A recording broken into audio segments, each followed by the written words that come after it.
good for you, though. It stimulates the whole system. Just what is your business? Staying alive, enjoying good food.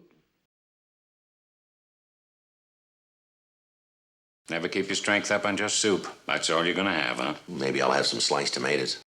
That's all right. Oh, it's all right with me. Your help.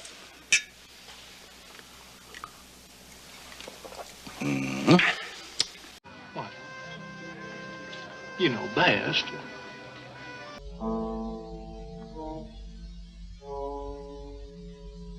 Mr. Bartlett was dead. Dead as a doornail.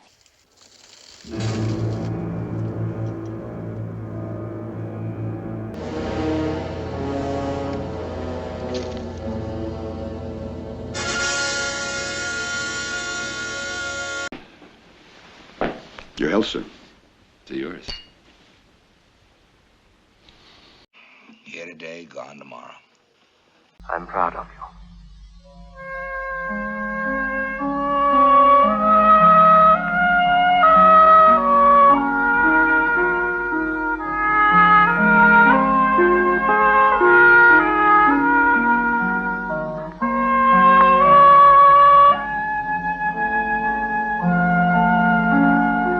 Examination time came around, and Adelaide was at the head of her class. A squared plus B squared is equal to C squared. In the next form, she shone.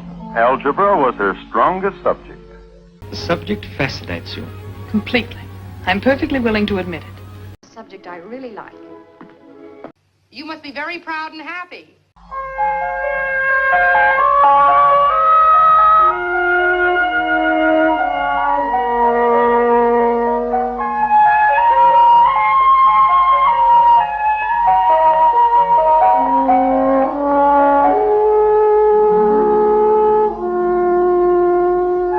Mathematics in Pimlico.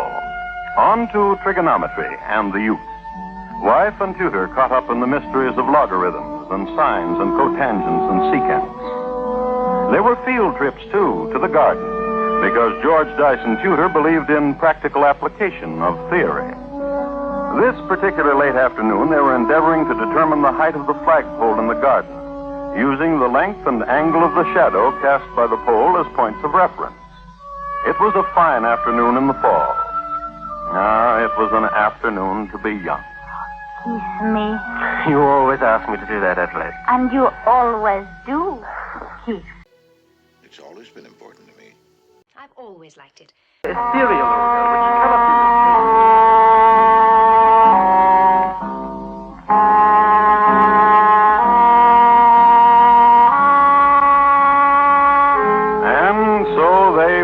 hand in hand into the sunset, and they spoke of many things: husbands, autumn roses, cabbages, kings, and chloroform, which is a very deadly poison.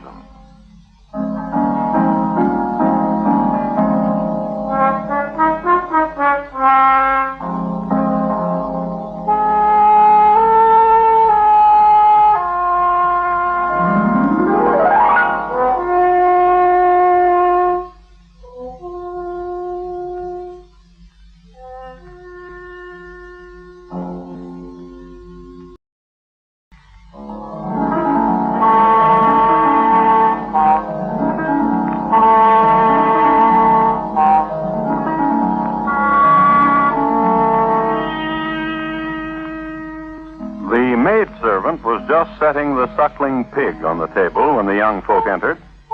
Mr. Bartlett greeted them with a wave of his fork, and they sat. The dinner was a success, and as usual, Mr. Bartlett exhibited his clean plate for the applause of his wife and her tutor. Over fruit and cheese, George Dyson begged to be excused. I'll be back in a shake, Mr. Bartlett, with a surprise for you. Slice another melon for me, dear Adelaide.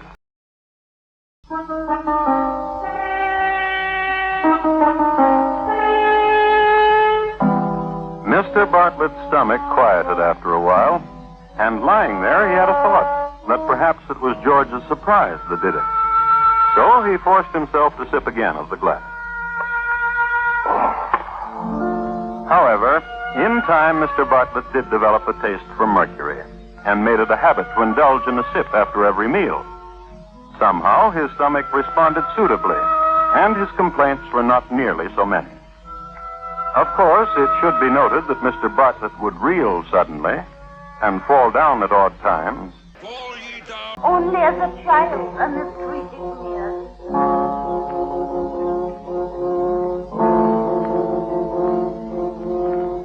On further passage between them on this, their 6th New Year's Eve together, and their wedding anniversary, on further passage, history is obscure.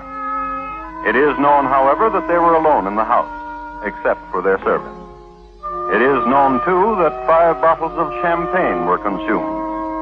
2 bottles Chantilly 1871, a pungent vintage. According to the record, it has been said... The occasion calls for champagne, which, by a lucky happenstance, I'm just about to open.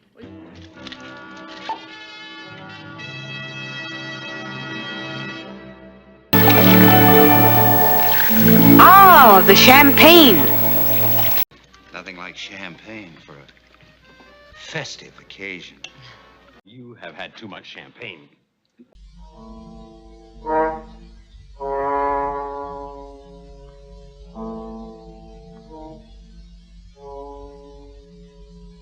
Mr. Bartlett was dead.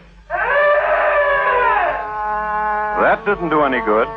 It was another year, but not for Mr. Bartlett.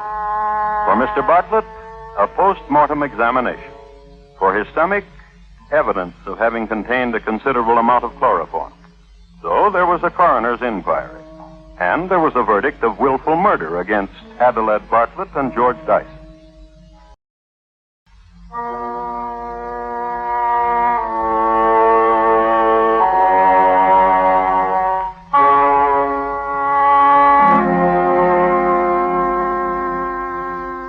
Nor does anyone else know why. The jury debated for 2 hours and returned a verdict of not guilty.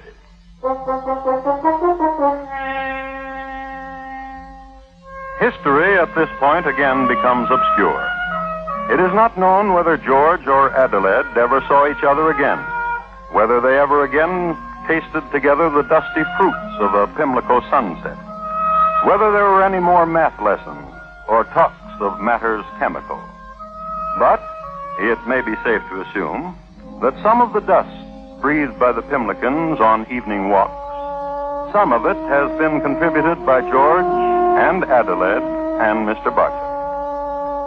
You might be interested in knowing where once stood Mr. Bartlett's grocery store, now stands an apothecary. This is all the information I have.